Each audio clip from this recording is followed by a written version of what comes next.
Fil-bidu tal-kumpilazzjoni tax-xhieda, l-Ispettur Wayne Rodney Board spjega li Francine Farrugia, uffiċjal tal-finanzi fl-Emcast, kellha aċċess għas-sistema tal-payroll u b'dan il-mod kienet qed timmanipula s-sistema tal-pagi billi toħroġ salarji doppji b'ismijiet ta' ħaddiema fil-kulleġġ.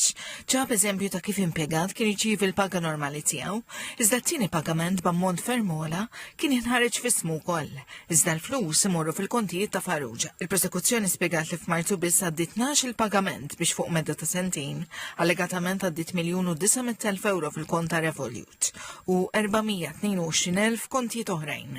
Fit-tfittxija l-Pulizija għamlu dakinhar tal-arrest sabu ġiżirana b'valur ta' €5,200 u ammont impressjonanti ta' ħwejjeġ tad-ditta u basktijiet b'valur ta' €200,000. Ix-xuta ewlieni kienet Marita Brincati, Chief Financial Officer tal-kulleġġ, li għarblet is-sistema u l-Pulizija ġibdu l-attenzjoni tal-Emcast bl-allegat reat f'Lulju.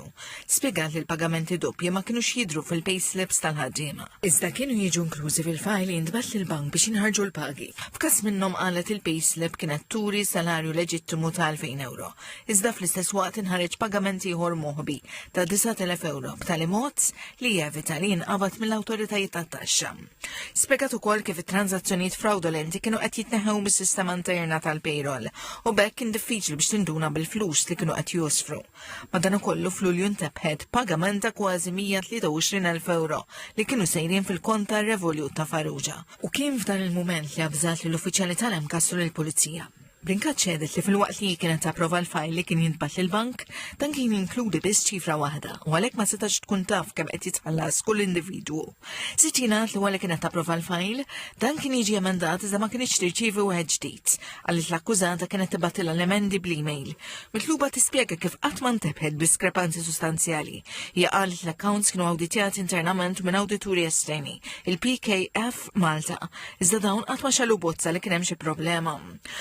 Eżami xut wieġbet li kull xahar kienet tiċċekkja kampjun żgħir tal-payroll sa 5% u qatt ma qabdet diskrepanzi għax l-ammont kienu jkunu l-istess.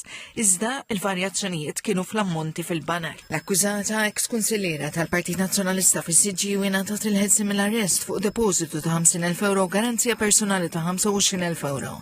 Hija kienet ordnata wkoll tiffirma l-għasa kuljum.